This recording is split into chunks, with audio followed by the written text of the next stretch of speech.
I need you frightened. I need you hopeless. Welcome back to the chaos. This is the Reflections of Horror podcast. This is a horror movie podcast for the girls, gays, and non-binary baes. I'm Lisa. And I'm Kale, and this is the Purge episode. We're matching the vibe of the country right now. Let's We go. thought it's going to be perfect. You've been wanting to do this for a while. I have. I've been a big Purge fan. I saw the first one in theaters, like when it came out. So to be clear, since there's 5 movies in the Purge. There's the Purge Anarchy, the Purge Election Year, the first Purge, which is the 4th movie, and then the Forever Purge. Yes. So we're doing it in release order, and we're starting with... Because we had this conversation. Do we do release order? Do we do chronological? Which is always a big debate within the movie community, I guess you will say. And we just wanted to go release order. And I think it makes sense to go in this order because I think in the 2013 Purge, like, it just really kind of introduces you to, like, the concept, right? Yes, like, you're not getting super deep and crazy. It's just like, here's this concept that we have, and then we kind of expand in later movies. Yeah, So like, we're gonna dangle this concept, see if we can be successful and make money, and then we did, so we'll give you a few more. we'll give you more. And they definitely were. But yeah, I just love the Purge. Because I have a lot of respect for this franchise also, because it is so original, right? Mm-hmm. What subgenre in it is it? To me, it's not. It's just its own thing. And the Purge. I would say so. I guess it would be, like, especially when you get into, like, maybe the second one, it's, like, almost, like, kind of horror thriller. Yeah. Because, like, the second one gets very, like, action movie-esque. This is definitely one of those where it could toe that line. Yeah, and it's, like, kind of, like... I don't know, the first one is definitely, like, kind of like home invasion horror, but with, like, a bigger concept behind it. But I do kind of think it's its own thing. Yeah, which I have respect for. So, we can dive in. This is a Blumhouse Productions. Yes. I think in 2013 they were really hitting their stride because there was a bunch of other Blumhouse movies that was coming out in those years. I can't remember what they were, but there was a ton. They were really coming out with, like, really establishing themselves, I think. Yeah. Which, I mean, I think if you lock onto something like The Purge, I mean, it only speaks to what you're locking into your production value. Oh, yeah, for sure. So, okay, so we open, says America 2022, which this rewatch, that was what I enjoyed the most. Yeah, is the fact too. that when it was created, these were nearly 10 years in the future, but essentially, The Purge just happened 2 years ago, which I was like, oh, that is a fucking vibe. Yeah, it is. And some more kind of fucky stuff happens in the timeline later, too, as we'll get into. But, yeah, I didn't remember that it was this. And to just think, like, post-COVID, like, yeah, it would have just fit with where we were going. Anyway, Absolutely. So we're in America 2022. Unemployment is at 1%. Crime is at an all-time low. Violence barely exists. With one exception, ... And then we get another cutscene and it says, "Blessed be the new founding fathers for letting us purge and cleanse our souls. Blessed be America, a nation reborn." So immediately, I've got the ickies. Yeah. Just reading that, because you're thinking, oh, okay. So this is where we're at. Yeah, this is where we're going. I also like how it just kind of starts off the bat with this kind of like Christo-fascism kind of thing too, like a lot of like, blessed be, this is my right, this is cleansing my soul, and all that stuff. I think that was like a for the time, and also now, like, a bold touch, because like, this is the demographic that would be okay with the Purge, to be honest.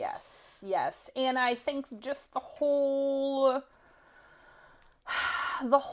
angle of, you're doing this to serve your country. And if you're being sacrificed on Purge night, you are helping your country, and we are honoring you type of bullshit. Yeah, kind of. But yeah, so we get that cutscene, and then we get like the kind of intro cutscene, which I thought is like kind of crazy, the security cameras stuff. Yeah, like CCTV footage, and like all of them have Purge feed on the bottom, and it's just like rolling footage of people doing just about everything under the sun. So did you catch the dates in there? Did not catch. You didn't catch the dates. So Didn't it look starts close enough. the first in the little CCTV like words in the corner and stuff. It's going through years. So the first like feed is 2017, and then 2018, and then 2019, and then all the way up. And I'm like, so that was like kind of a reminder to me. I was like, wait, yeah, what is like the in-universe like timeline of when the Purge was established? Because I thought we got a reference late in the movie of one of the blurbs you see on the TV of someone saying they were elected 9 years ago and then the Purge started. So I didn't, obviously, I don't know if you would get elected and boom, come out the gate with the Purge, but that would make sense maybe if that person took office, stewed a couple years, and then, And the dude's name who got elected, you get that actually in Purge Anarchy, his name is Donald Talbot. Well, that feels awfully close. Yeah, so I don't know what this director was on, but he was on some fucking Oracle shit. It's actually crazy. I love that. Okay, Yeah. so, after the CCTV footage, and I will say, I do appreciate, like, it seems like through all of these movies, when you get aspects of, like, the Purge, really, like, you're getting these clip shots of all this Purge shit, there's always, like, soothing instrumental music playing. Yeah. And I'm like, I like that touch. Yeah, I like do that too. touch a lot. Stylistically, it's pretty cool. So we cut from there into a car with your man, Ethan Hawke. Ethan Hawke, who sometimes I get very desperately confused with Kevin Bacon. It's the whole thing. They occupy the same cell in my brain, I think, so they're just kind of interchangeable to me. I can see that, though. Like, are they identical? No, but, like, when you say that, I'm like, I can see it. Yeah, I don't know what it is. It's just there's some, like, especially, like, white men actors, and I'm just like, oh, you're the same person. Yes. And they're yes, not. Yeah. Which, you know. But are they? Kind of. Kinda, yeah. Yeah, he's in the car, and he's clearly a businessman, and we see he's got some blue and white flowers, which we come to discover as we're also seeing, like, neighbors putting these flowers out front, that you put blue and white flowers out front to signify that you're participating in the Purge. No, you Support. Yeah, you're supporting. Because you can't opt out of the Purge. Yeah, you can't opt out of the Purge. It's a signal that, like, yeah, we support your right to purge, and it's like I don't know, Wearing like, a red hat? yeah, there you go. It's like kind of, yeah, I don't know. I just thought that was another really interesting touch too of like there's like several things that I think is interesting when you have this concept, right? And then you have this whole society built around this concept and all the little things that are built into that world building of like what makes sense for it. Like that, and then like the commercialization of the Purge too. Yeah. I think is really interesting, which we'll talk about more. But yeah, I really like those little touches because you're just what would it look like if we if we had this? But yeah, so Ethan Hawke's driving home. It's like evening time, and it's like a couple hours before the Purge. Yeah, because we get our title card, and then we get the date because we find out it obviously always happens March 21st, and then it says 5:58 p.m. 62 minutes until the annual Purge. So that is something, again, I think is congruent through these movies, is they always give you that timeline of like, hey, when is it going to start? Or if you're in the thick of it, how much longer do we have to survive? Yeah. So it basically runs 7 p.m. to 7 a.m. Yay. And then, so he's getting home, and then we cut to Lena. What's her last name? Lena Headey. Girl, Cersei Lannister. And I was like, oh my god, I forgot Cersei was in this movie. She's from Game of Thrones. Oh, I have my own. I forgot that they were in this movie. We'll get to her though. Okay. Yeah.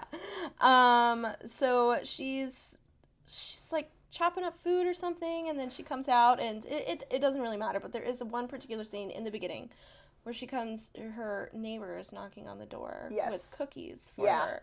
And this fucking neighbor is the scariest looking Karen bitch you've ever seen in your life. Excellent casting, I think, just for this whole movie of picking these crazy, scary looking white people. Yes. It's great. Yes. Yeah. And so to take us one step back, because I want to make my point about my actress that I was shocked about. So basically, before she steps outside and we meet Karen and sets some other maybe nuggets, we're really, to me, I thought we were kind of setting the scene for like wholesome American family. Oh yeah. Mom talks about how the daughter is heartbroken over the boyfriend, so we set the nugget for the boyfriend. Yes. We also get a blurb on the television that tells us a little bit more about the Purge and the approach to the Purge and how it provides catharsis for people. Spiritual catharsis. Yeah, and then we quickly discover that the boyfriend is in the room. So she's not mourning. They're still canoodling in the room. Yes. Yeah. And then this was mine. So Adelaide Kane, the girl that plays the daughter, is a very popular character on Grey's Anatomy. Oh, really? And I put down that she plays a gay. I forget if she's bi or a lesbian, but she's very popular with the lesbians. Interesting. In Grey's Anatomy, and I had that moment where I was like, I forgot you were the daughter in this. That's so funny. So we set all those nuggets. We go outside. We meet Karen because Karen also kind of makes a sideways comment about how successful of a businessman Ethan Hawke is with the selling of all of the security systems in the neighborhood that really helped you afford the add-on to your house. Yes. So it is, I think it's more than like backhanded and more than passive aggressive.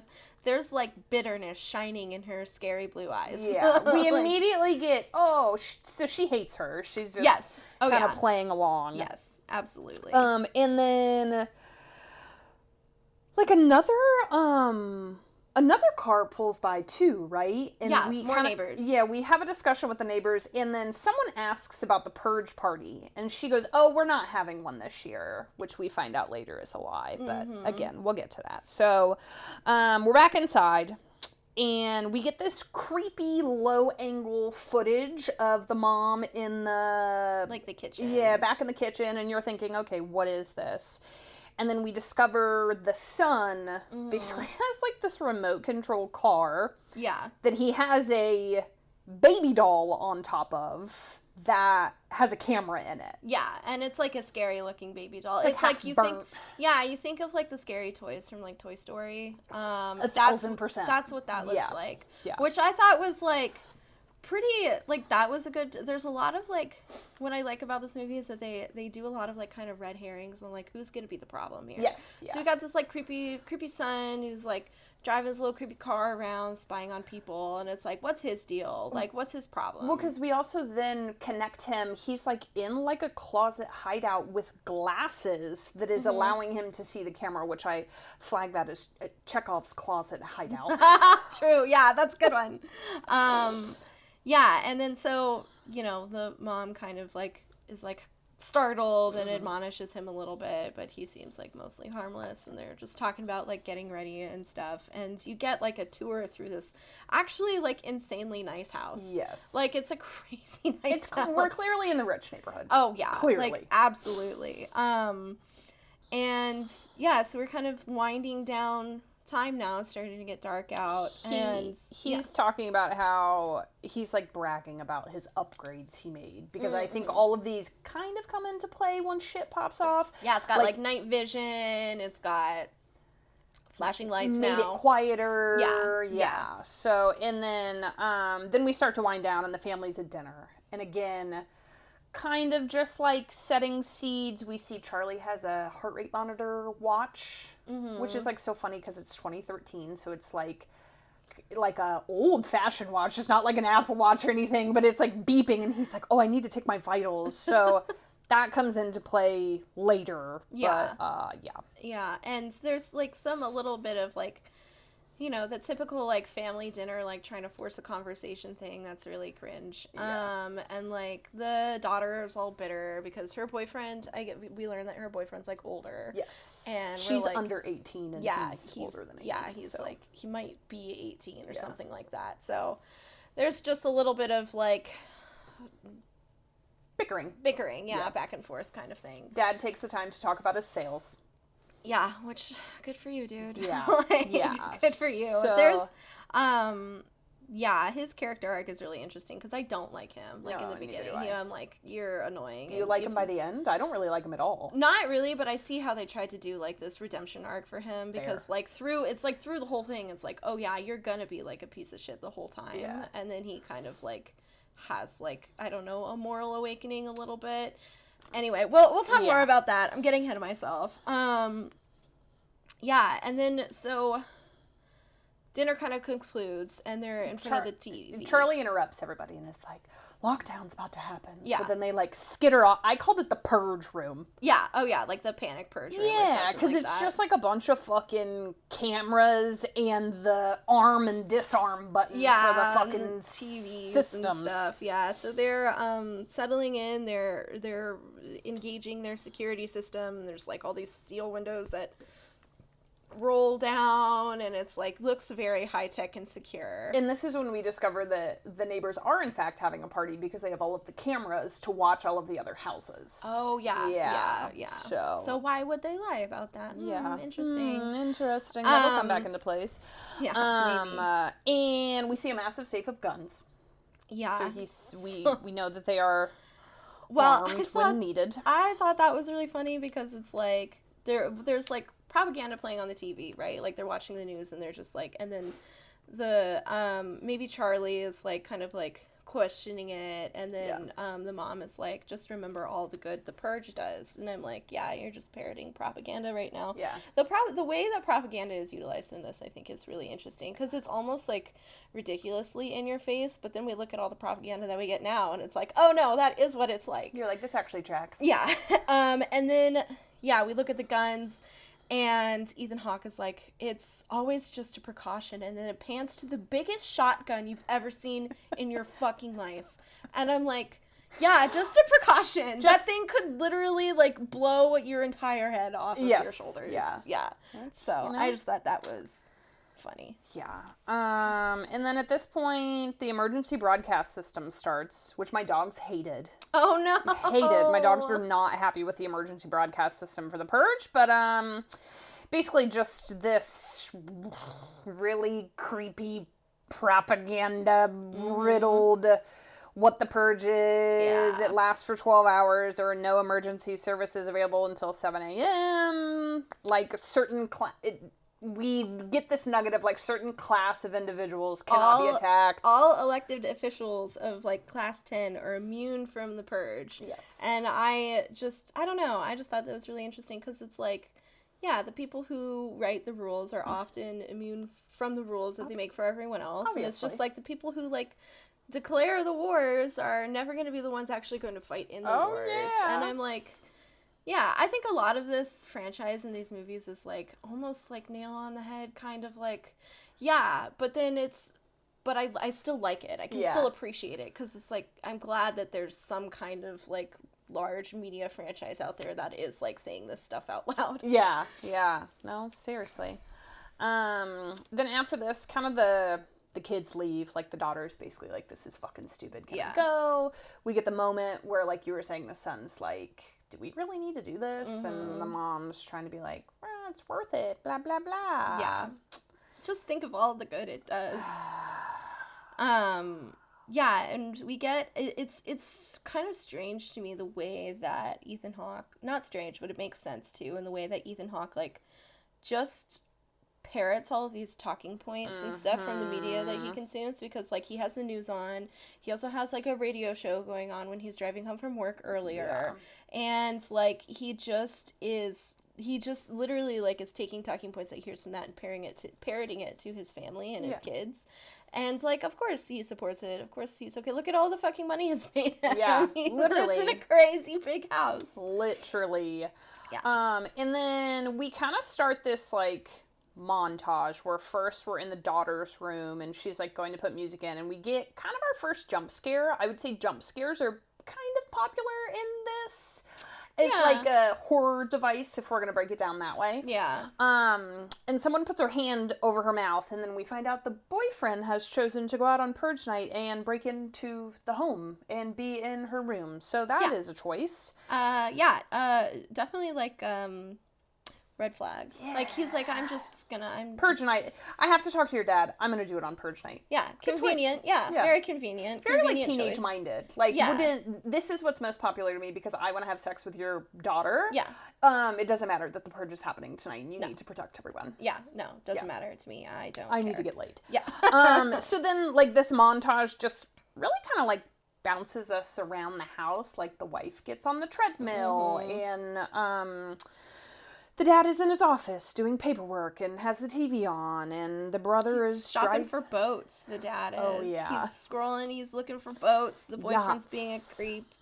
And yeah, so like just this again, and we have like this whole time we have like this drone of like news and like propaganda and stuff of like crime is down and the economy is flourishing, and I'm just like, this just like makes me think about watching the news like in real life when they're like, 100,000 jobs were made last year, and I'm like, what jobs? For who? What are you talking about? Where? And it's just the way that like the lived reality of people versus like what we're kind of told what the lived reality is. It's just like that discordance there is just really interesting to see on a screen. Literally. Yeah, and then so we cut to Charlie while everybody is living their little lives, and Charlie's watching the cameras, and he sees a figure running through the streets through the cameras that are like have the exterior view of the house. Yep. And it is someone who's obviously wounded. Yep. He's like, all bloody. He's like crying and begging for help, and he is a black man. Yeah. And I do think that that's like really like the way that race is kind of used in this. I think is like super interesting and important. Especially when you get into like the later movies too. I think it becomes more prominent and more like more important, I think. Yeah. But yeah, definitely like important here too. And then so Charlie looks concerned, and this is kind of where it switches for me for like thinking that Charlie's just like a little creepy weirdo kid. Yeah. And it's like, oh, he might actually like be like a good person because he's like concerned about this. Yeah. Yeah. So at this point, and this was a pattern I witnessed with the second one too, is when this is like kind of the end of our first act, you could probably say, when tension builds, you get 2 to 3 things coming together simultaneously. Because we get it in the next one as well. Because right now, as Charlie is watching this and disarms the system to let him in, fucking dingbat boyfriend is on the way to talk to dad. Yeah.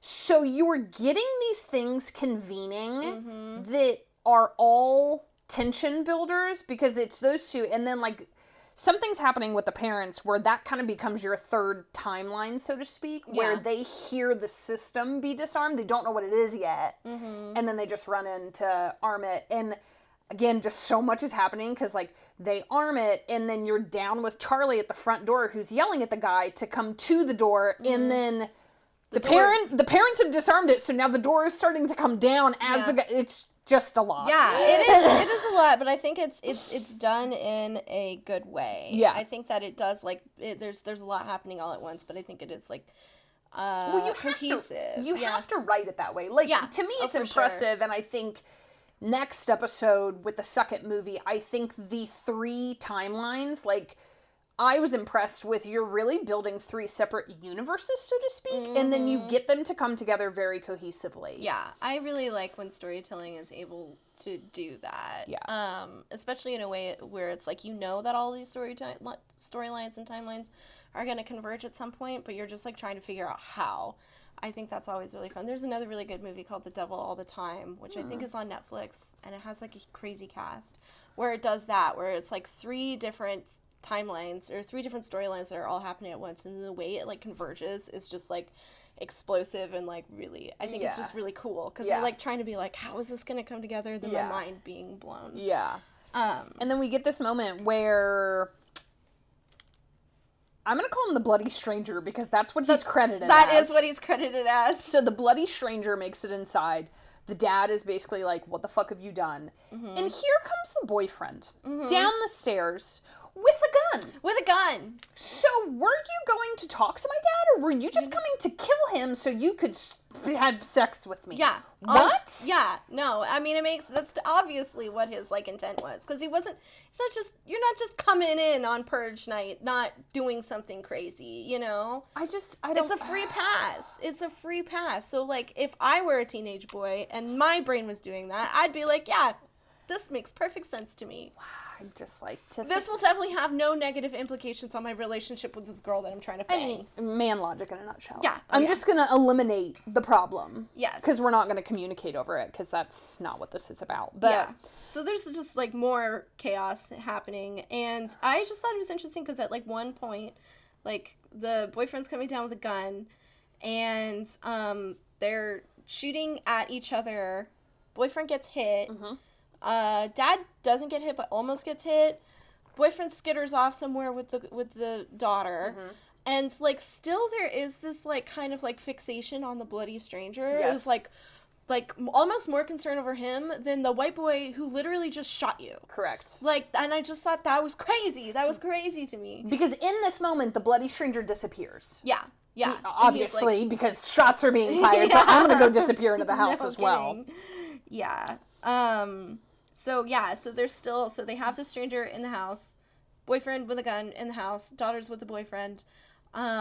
There's just a lot going on and a lot happening, and then we add the real trouble. Yeah, well, we, like, reconvene in the Purge room, as I like to say, and he basically tries to get the wife and the son to stay put, mm-hmm. and he goes, I'm gonna go find the daughter. Mm-hmm. So then, this is kind of the beginning of how we get the rest of this movie, because now it's him searching through the house, and he comes across the boyfriend and realizes he's dead. Yes. Still hasn't found the daughter. The wife eventually finds the daughter. Yes. And then, and then Charlie's watching the cameras and is like, Mom, can you come here, please? And look at this. And it is, I flagged it as about 6 to 8 strangers outside. Yeah, somewhere around there. There's a decent sized group of them. And I think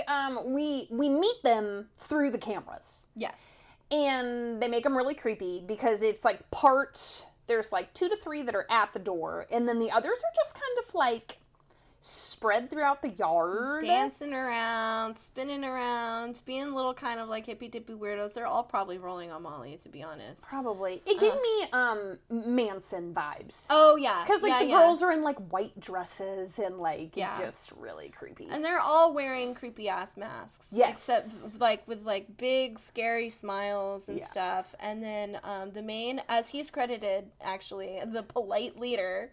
Oh. He doesn't need a creepy mask because his face is a creepy mask. He has the most unsettling smile ever. And that's what I'm saying about, like, the casting is just A+. Yeah. It's like, where did they find this guy? He's so scary. I'm just, like, always curious because, like, I would imagine they were like, okay, now smile. And then, like, if you're the casting director, you have to be like, yes, fucking freak, you're in. Yeah, it reminds me of, Bill Skarsgård. Yes. Like, he had to, like, have a creepy smile to be casted as it. And it is creepy. He does a great job. So these insane, scary white people are here, and they're calling for the bloody stranger. And I have to say, like, he's, like, kind of dressed like a prep school boy, like suit, tie. Mm-hmm. He's very well spoken, which I think makes it even creepier.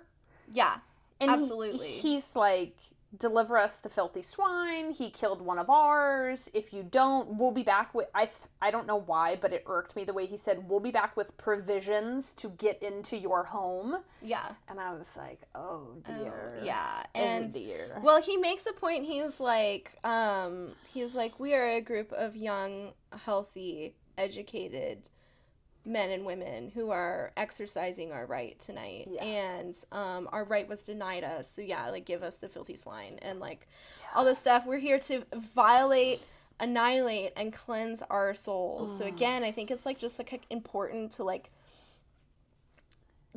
notice the weird spiritualism kind of stuff that they're attaching to the Purge, and like how that works as like a tool of propaganda. I think is just really interesting, because it is something that happens in real life too. And like just like the dehumanization of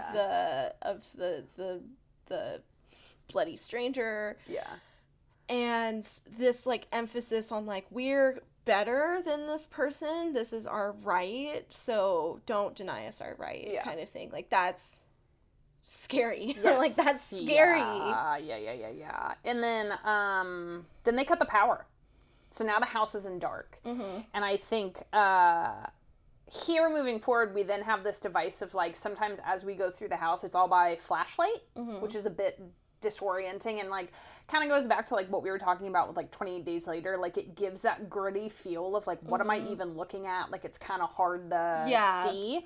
And then we get this awesome conversation between the husband and the wife, where the wife is basically like, well, they can't get in here, right? And he's like, well, and I'm like,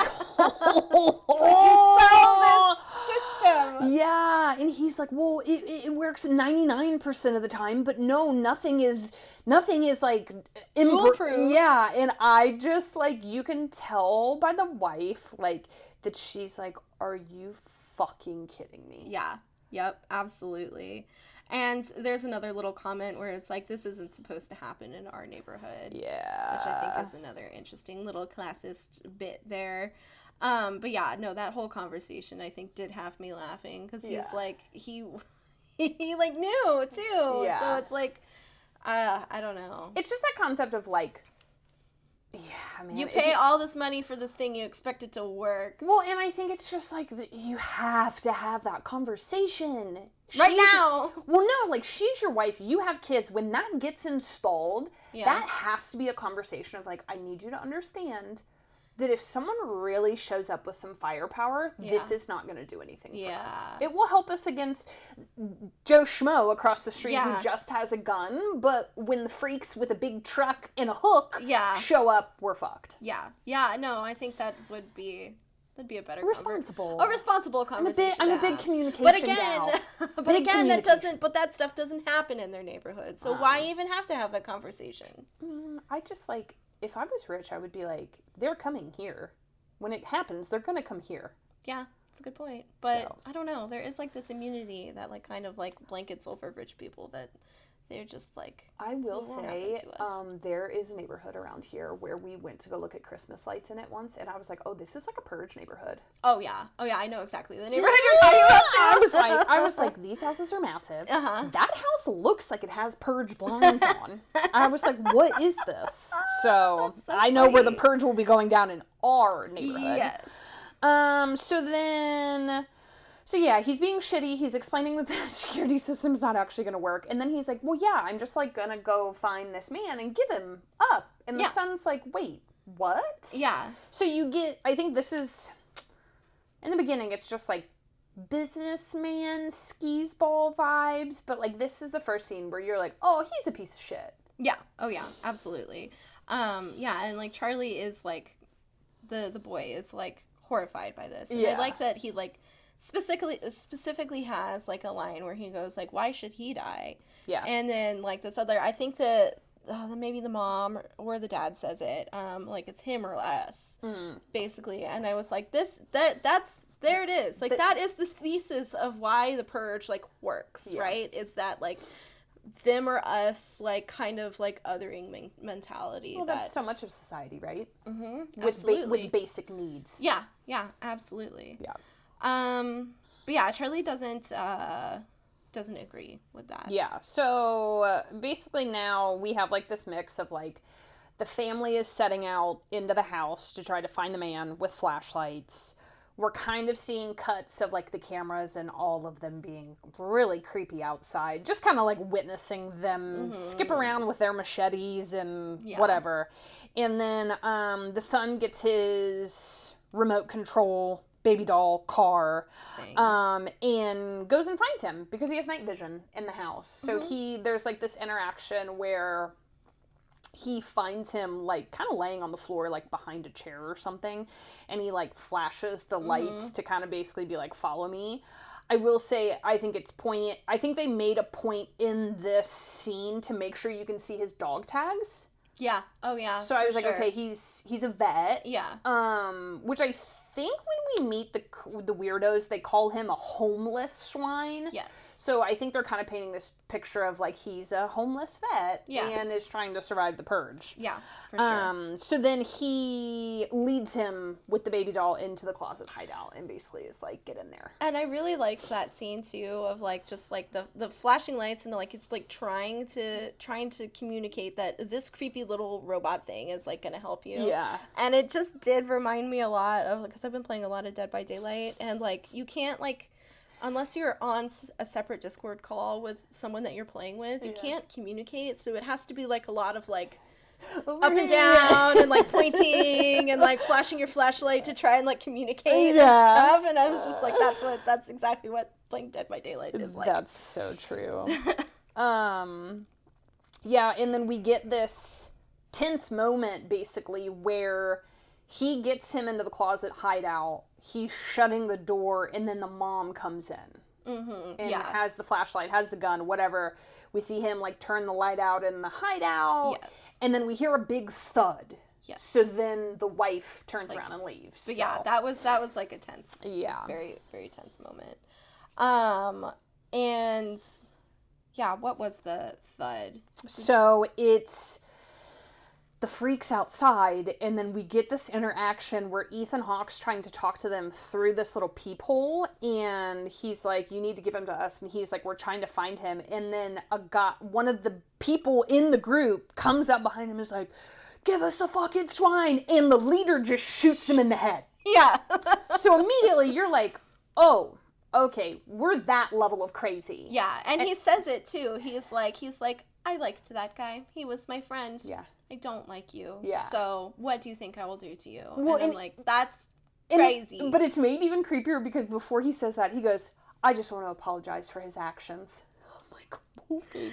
It's funny because I wrote in my, again, next to the comment of, like, he just keeps using, like, filthy swine a lot. And I was like, this freak absolutely listens to the Daily Wire, is on some sick Reddit threads, and probably has a podcast. Don't worry about us. No. We're fine. Oh. Wow. Yeah, so they, now, like, this is pretty much their last chance to, like, find the bloody stranger. So they...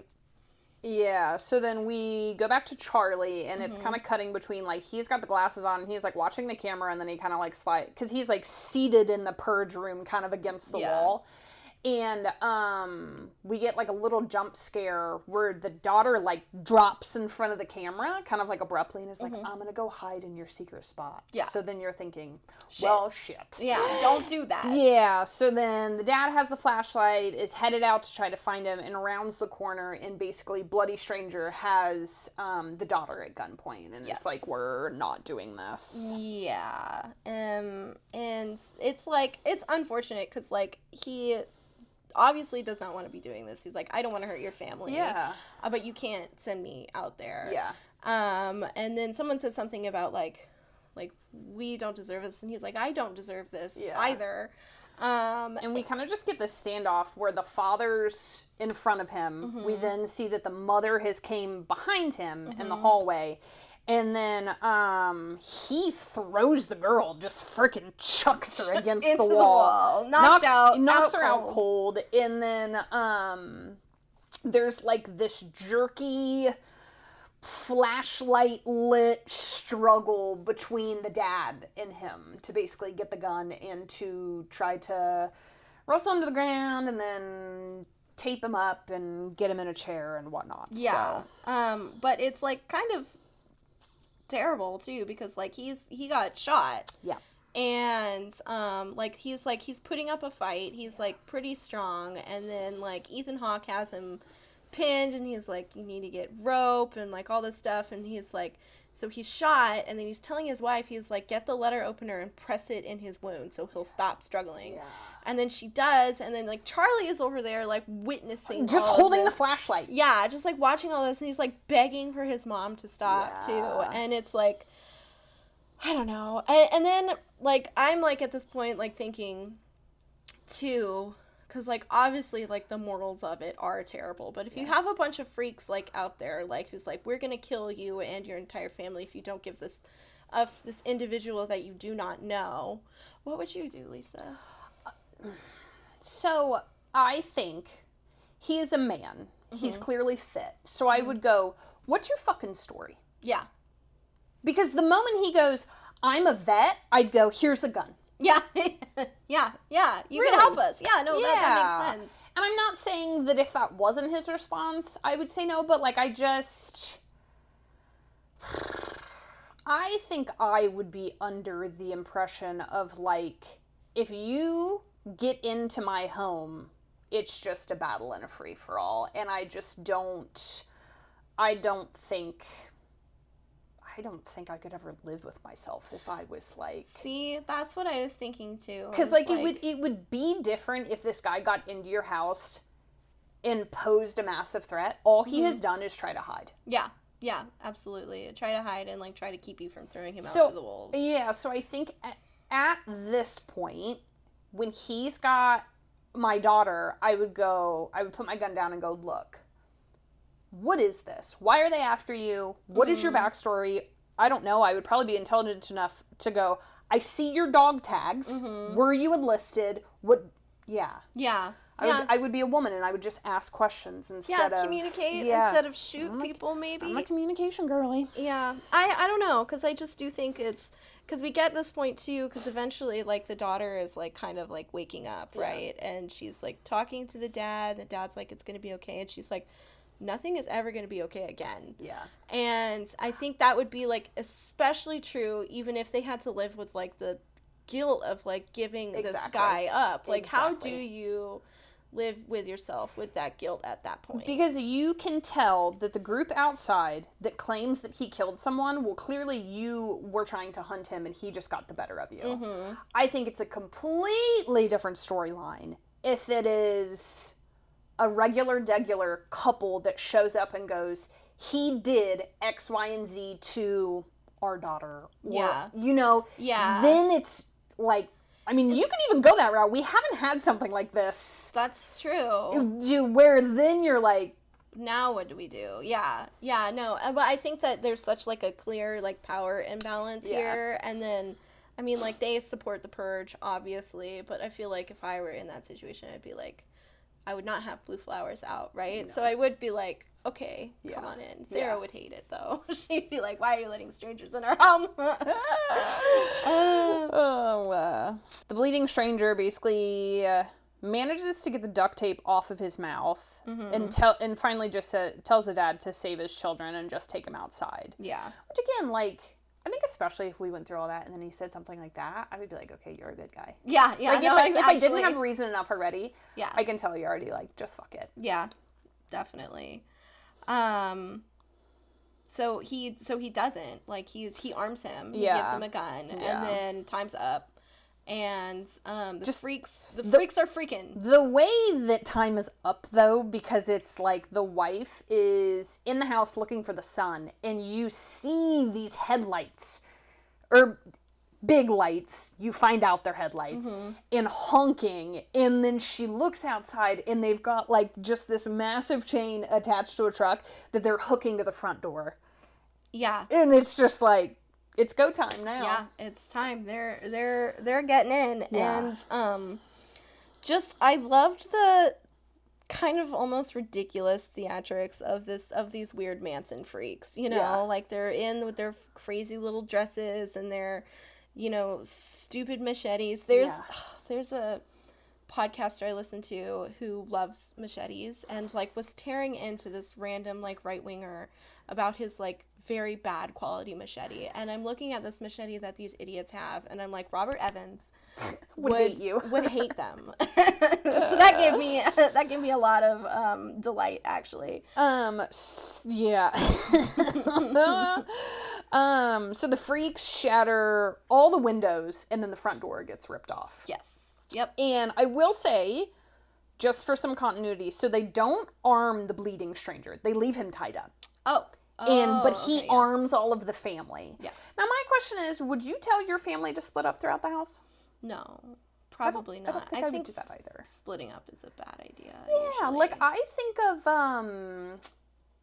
I think you barricade yourself in a room and just shoot them as they come in. like I think of The Strangers, the original. Yeah. Obviously how that plays out is not great, but it's that concept of like barricade yourself and the first sign of movement you just shoot. Yeah. Yeah, that makes the most. Or like back to back or something, like Yeah. right? Like covering each other. Splitting up is definitely a bad idea, Yeah. especially when you're like outnumbered. But so now we kind of get these cut shots of like where all the family members have gone off to hide, and then the freaks kind of getting into several places. And I love the scene we get of the girl in the white dress skipping down the hallway with machetes. Yeah. I'm like, I like that. crazy. That's a vibe. It is a vibe, and I think there is something to be said about this franchise just in general, is that it does have fun with its vibes. Yeah. It has fun with its like, you know, all of its like commentary and stuff too, but then also like, but people got their crazy Purge costumes and stuff, and I'm like, that's cool. That's pretty ridiculous, but like in a fun like post-apocalyptic, almost like Mad Maxian way of like, yeah, everything is crazy. Let's just dress crazy too. Yeah. I like that. Yeah. So the son is the first one we see to be taken. Mm-hmm. Kind of a jump scare of a guy popping out in a mask where he's at. And he's about to shoot him in the head, but then Dad shoots the masked individual in the back of the head. So I think, is this kind of what you were thinking about, talking about as far as like his redemption arc? Because we're like, we get this playthrough in this house where like Dad kind of becomes the superhero because he's like, armed and he does all of these interactions. And I think it's when he makes the decision not to give up the stranger. Is like, okay, well now you kind of have a little bit of humanity because you're not just like tossing him out the door, and like realizing that, I mean, hell, these people might just kill everybody anyway. Like, why should you trust them, kind of thing. I think it's like kind of more of like a reality check for him. Maybe, I mean, he's not redeemed in my eyes, but they definitely do try to like make him like a tragic hero kind of figure. Which is a little annoying, but whatever. It's interesting that you read it that way, because I did not read it that he made the choice to not give him up. For me, I was like, oh, they just got in. Yeah, oh yeah. Because of the timing of it, so it's interesting. That is interesting, actually, because he did leave him tied up, too. So yeah, maybe you're right. Maybe I just need to watch it for the 18th time to reassess. You wanted him to have a redemption arc. Maybe I'm just naive. So then we are... kind of gets jumbled because like one of the freaks is walking down the hall and is looking at family photos on the wall, and then another freak comes into the bedroom where the daughter, I just call them freaks. I know, I do too. That's what I wrote in my notes. I like wrote freaks and crazy people. And then so another freak comes into a room where the daughter is hiding under the bed. And then I couldn't actually make out what he says in the hallway, if he says to keep the daughter for him or keep the wife for him. Did you make it out? I didn't catch that. He basically says something of like, leave her for me, she's exquisite, which is gross. Yeah. And then, again, we're kind of bouncing where, like, we get an interaction where, Dad has to kill one of the freaks that is closing in on Mom. And, we're, again, just kind of playing to, like, the Purge vibe. Like, we get one of the freaks with one of the girls on his back, like, giving a piggyback ride through the house. Like... Yeah, and then that couple stumbles into Dad, and this whole scene, it looks like a playroom kind of, because there's like a pool table and a bar. Yeah, like a man cave maybe situation kind of thing. Scenes like this give me so much respect for fight choreographers in Hollywood. Absolutely. Because there's so much that goes into it. Because, like, I don't even have an accurate description of this scene because it's so many interactions. It's a pretty long fight scene in this pool room, and there's a lot going on, but it is, like, it's fun to watch. Yeah. It's really good, because I do like a good fight scene. Yeah. I'm a bit of an action girly, and I can also really respect, like, all the choreography and stuff that goes into that, because, like, it's like dancing, but like more 1,000%, dangerous. Yeah. But I did just flag the one kill I really enjoyed was like the girl's up on the pool table and like goes to jump at him, but he uses the massive shotgun and truly does just blow her away. Yeah. Which like again, even to that like stunt actress, like there was like a clip circulating online of a stunt actor practicing being shot, and like it's rigorous. Wait, yeah, I saw that same clip, right? Yeah. Like there was like practice pads and stuff. Yeah, it is rigorous, and it's like I watched that and I'm like, how do you not hurt yourself? Yeah, every time. Because it was one of those, because she had to jump and then it was just like going limp and flying in a different direction. Yeah, so I enjoyed that one. I enjoyed that too. I also really enjoyed how in the scene, because he like fights everybody, kills them all with his super crazy shotgun, and then I will appreciate that after he killed them, he made sure to put 2 more bullets into that's them. that's what I was getting to. I was like, I like that he double tapped everybody, because that's what you should be doing, because we've seen it. We've watched a lot of horror movies. If you don't double tap someone, they are gonna get up. Yeah. It happened like in Get Out. I just watched Get Out yesterday, and I forgot that there is like a jump scare when the brother comes back. And I'm like, no, you need to double check. Yeah. And then I also, did you feel like at the end of the scene, because the woman becomes unmasked, did you feel like he looked at her like he knew her? Like Yeah, I did get that, actually. Did you recognize her? No, because I don't think we really saw her face. Okay. I think it was just like he saw her face and was like, there was like some weird facial expression like recognition there. Yeah. And I was like, I don't know who that bitch is. Yeah, I don't know either, but I think maybe it just like kind of, it might be hinting to what's coming later, is that like, these are people who, they're probably masking themselves for a reason, because they're people that you run into, like, at the fucking grocery store, you know, and people that you see.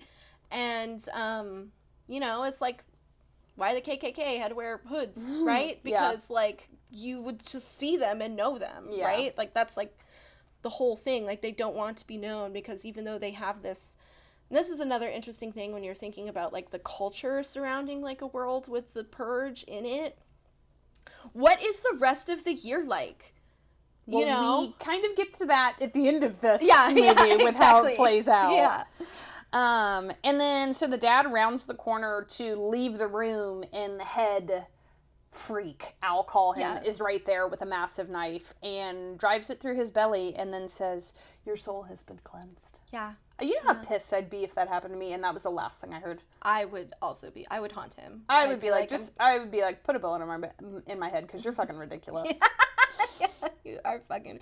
But again, it's like that kind of like weird spirituality around it. And then that makes me wonder, I'm like, do they actually like believe in the spirituality of it? Or are they using this just as a tool to do whatever they want? Oh, I think they believe in it. Oh, you think they do? Yeah. I wonder that too about like, just like the real world, you know, the real life, where people use like all these weird, like all this like religious dogma and stuff to just do the things that they want to do. And it's like, do you actually believe that like God wants you to have a private jet, or are you just telling a bunch of people that so they'll give you money so you can have a private jet? No, you know, I fully believe that people are that delulu. Interesting. That's interesting. Because I think, and it might just be partly for me, I don't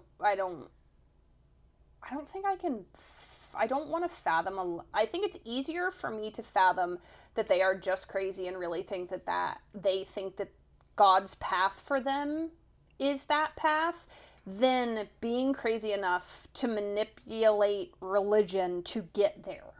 Does that make sense? It does make sense. It does make sense. I don't know. You just don't believe in grifters. Yeah. Yeah, I believe in grifters. Well, yeah. There's lots of grifters everywhere. I know. But yeah, I don't know. I think about that stuff all the time. Anyway, yeah, Dad's dead.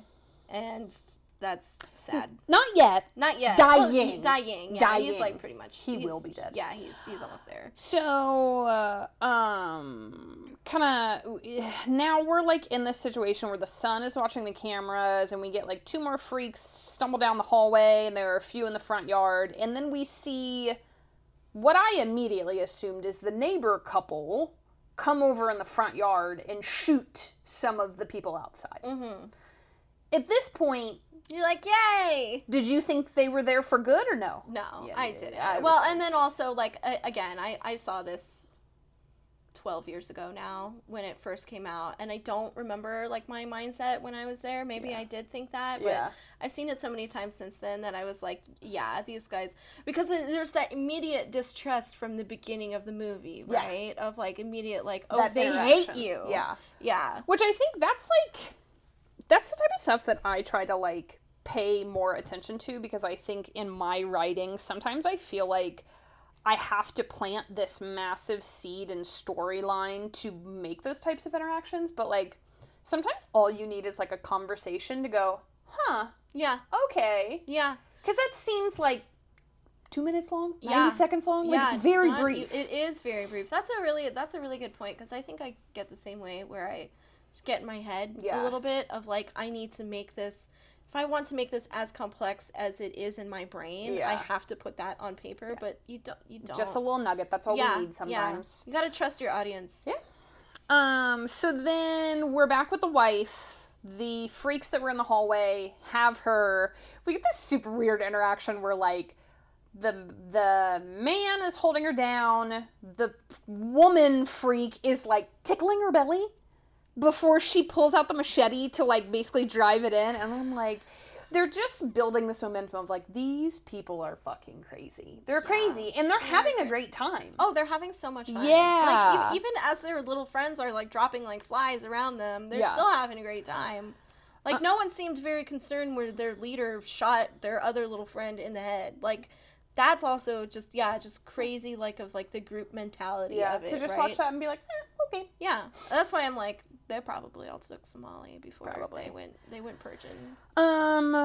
So yeah, right before the machete gets driven into her belly, then we find out the neighbors are there and kill both of them to save the wife. Yes. And then we hear some gunshots in the distance, and then the wife finds the dad, who's been stabbed, calls for the son, and, we get this situation where they're now at the bottom of the stairs in the front entryway, I believe, and then the head freak, as I've been referring to him, shows up with a shotgun and, I believe, starts talking some of his founding fathers bullshit and you will be cleansed and whatever, and before he can unload his rounds, the daughter shoots him several times in the back. Good for her. Yeah, so now... She deserved to win. Yeah. Her night was terrible. Yeah, you think you're in love with your boyfriend and then he dies and also tried to murder your dad on Purge night. So that's a lot it's a lot to process. No, a lot to process at 17. So good luck with the rest of your life and those therapy bills. So the family's all together at the bottom of the stairs, and then we get the moment where the son puts the heart rate watch on the dad and it's beeping very slowly, so you know he's dying. In case you weren't already sure where this was going. Yeah, you needed to have that. Just in case you needed to be spoon-fed. And then we get the fun plot twist where you realize all the neighbors came over to actually kill them. Yeah. Because Kooky Karen says... Karen is so good. When the barricades came down, we saw an opportunity to cleanse ourselves of our anger. Yeah. That's just so crazy to me, though. Yeah. It's like, so it's a good twist. It is. I think it's a really good twist. Because it's interesting. It's a good play because the way it's navigated is because they had moments where they could have just shot them.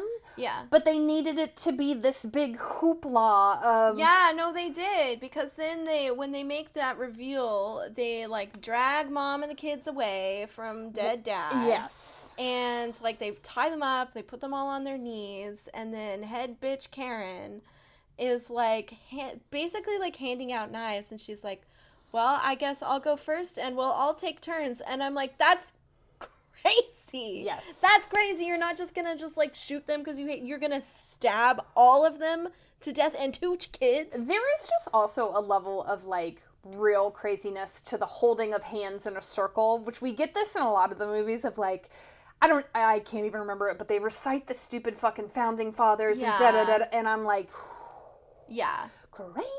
It I'd end up dead on Purge night because I'd run my mouth. Oh, yeah. I'd be like, you guys are so fucking stupid. Look at you. I'd end up dead immediately. So just know. You'd make fun of them and then they'd be like, well, fuck you too. So just know when they pass the Purge in Congress and we get into this, any of my friends, if we're together on Purge night, you gotta fucking tape my mouth shut. Because if people get in, I'm gonna get us in trouble. Yeah, okay. Noted.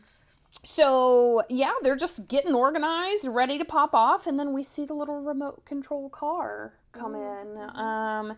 And that kind of shifts everybody's focus, and then Bleeding Stranger appears, and he grabs one of the neighbors and just unloads into the guy across from him, basically. Yes. And I love the ending of this movie. Me too. It's good. It's so good. It just teaches a lesson of like, you do have a choice. And just the mom and the dad were on polar opposite ends of the spectrum of how to approach the Purge. And I think, again, I don't know, like, Purge night happens every year, and you're probably gonna stay up all night, obviously, just in case someone gets into your house. How have you not had this conversation of how you would handle someone getting into the house? That's a really good communicator. point. I want to know where my spouse is at on this page, and I need to know how this is going to go down, especially if we have kids. That's an excellent point. And he's not talking about how the security system isn't even that secure and still doesn't have that conversation. And again, I think it just goes into that, like, we're just immune to it. This doesn't happen to people like us, you know? And I guess I'm not rich enough. Because we are definitely at a level where I'm like, okay, we gotta know. So basically, they put all the neighbors on their knees, and kooky Karen's like, just do it already. And the wife's like, there's gonna be no more killing tonight. I was like, go on, girl, set the tone for the rest of the night. Yes. So, and then this scene is just so good because they're all around the dinner table, and she asks one of the neighbors how the Purge party was, like very like neighborly, right? Like we're just gonna go back to acting like this didn't happen. And he says something like "fuck you" or something, and then she's like, "No, don't be like that. How was the party?" And then I love when Kooky Karen tries to grab the shotgun. It's the best part. And the wife immediately grabs it and just bashes her in the nose and breaks her nose, and it's like, no more killing. Yeah, like not even. She bashes her with the butt of the gun, and then she grabs her head and then bashes her head down into the table.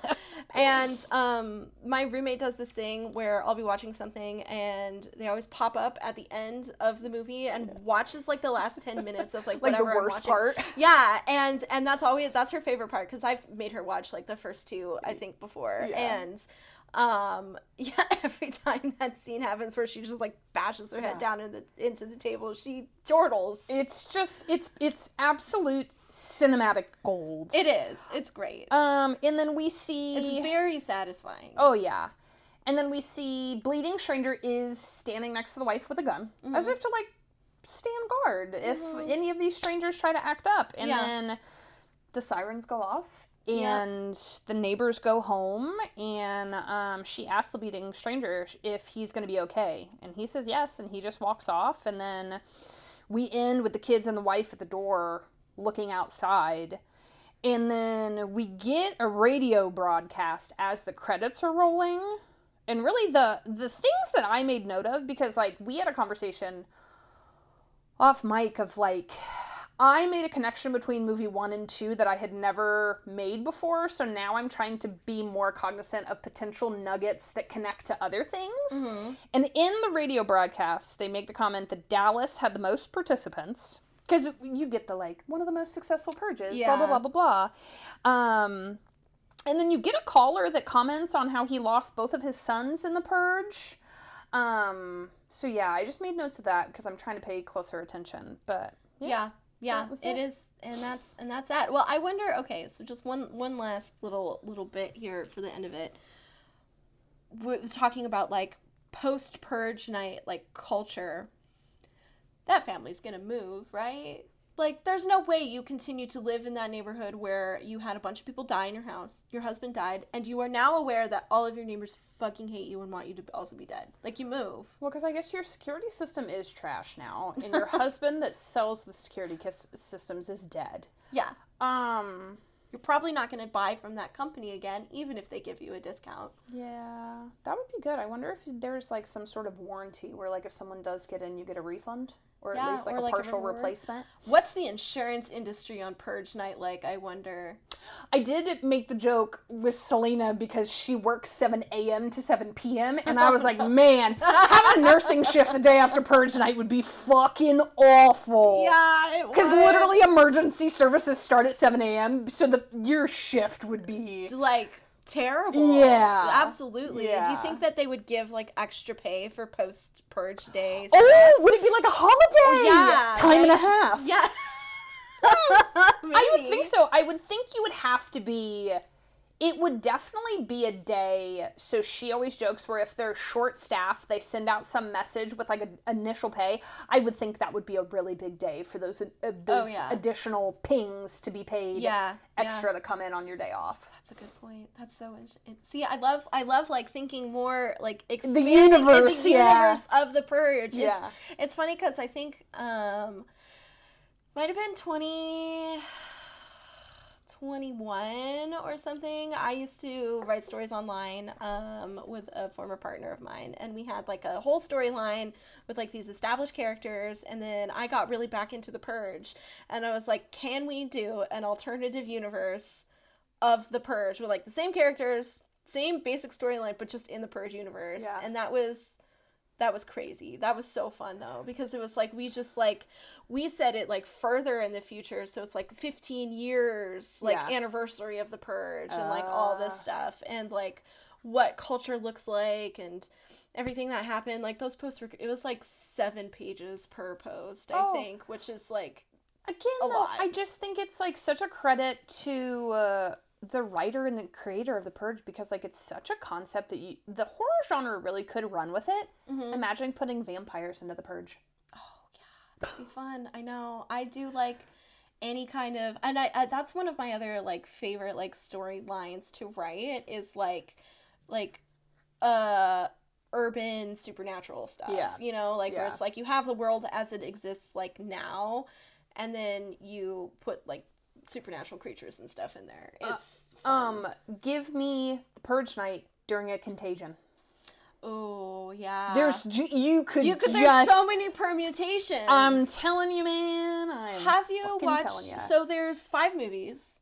There's also, I think, 2 seasons of a series. Have you watched the series? I think, but I don't really remember a lot of it. Okay. So I think it's probably pretty mid then. Well, because it was made for TV, right? So they had to kind of... That's a good point. They had to dial it back. Yeah. I will say, I guess that, like, it is more kind of heavy on, like, the jump scares and less on, like, gore, I guess. Like, I think these are R-rated, but they're not, like, oh my god, there's so much gore. It's just people getting shot. Like I said, it's one of those where it really toes the line of, is it thriller action or is it horror? But I think for the sake of this podcast, it is horror. Yeah. Again, to do our pun, it is a reflection of society and the horrors of society. Yeah, so true. I think it fits into it, and I think also, I mean, and it's Blumhouse. Yeah, and it's Blumhouse. Horror, so. It definitely is. I think if it's got Blumhouse attached to it, then we're firmly in the horror genre. Yeah. So I'm excited to do this whole franchise. And yay! Me too. And I'm excited that you finally get to do it, because you've been asking for it for a while. I know this is your jam. I know. It's just like something about it. I think it has some like nostalgia to me, because I think I was watching it and like, I watched the first one in high school, and I got like a bunch of my friends and stuff to go with me, and I was like, just, you know, we made fun of it and stuff, because like I think that the first one, out of all of them. Like, the first one is not the best one. Yes. I think it is a really good, like, introduction to the general concept. Yeah. But if you're wanting to, like, dig deeper into, like, the intricacies of the universe and stuff, I think it is one of the weaker ones. Yeah. But I think it's a good intro. It's a good 101, like, Purge 101. Well, because I think it's also, like, I want to say, like, the first two almost are diving into motives and morality and motivations, where then 3 and 4 you learn a little bit more of the lore and your universe building and what's what, and then I think that's where I'm the most interested. yeah, and then we'll get to where 5 goes. Yeah, I need to rewatch 5 Yeah. and like think critically about it. I know for a fact the 5th one I've only seen a single time, so Yeah, I'm very me curious too. to watch it a Me second too. time. I've seen the 5th one a single time, and then I've seen the first Purge, the 4th one, only one time also. Oh, I like the first Purge. What? I like the first Purge. I like it too. Yeah. From what I remember from the first time. Yeah. But yeah, so I have, you were big physical media people. I don't know if this is streaming anywhere, and it doesn't matter to me because I have 2 copies of the first one, 2 of the second one, and then like all of the like, and then this counts for the second one. But I have like the 5 movie disc set, which was nice. I love the 5-pack. Yeah, did I it's tell really nice. you I just recently located the Forever Purge? That was the one I was missing. Oh really? Oh, you got it. Okay, nice. Yep. Yeah, Thrifted it, so nice. now we've got all 5. I want to see if I can find the series because I do kind of want to watch it just so I can have the full. Because like maybe they're doing some interesting world building that I didn't really think about. Yeah. But yeah, I think that about wraps it up for the first one. We can rant a little bit. Do you have anything exciting that you want to talk about outside of the Purge? I think it'd be really cool if they brought the Purge to Dead by Daylight.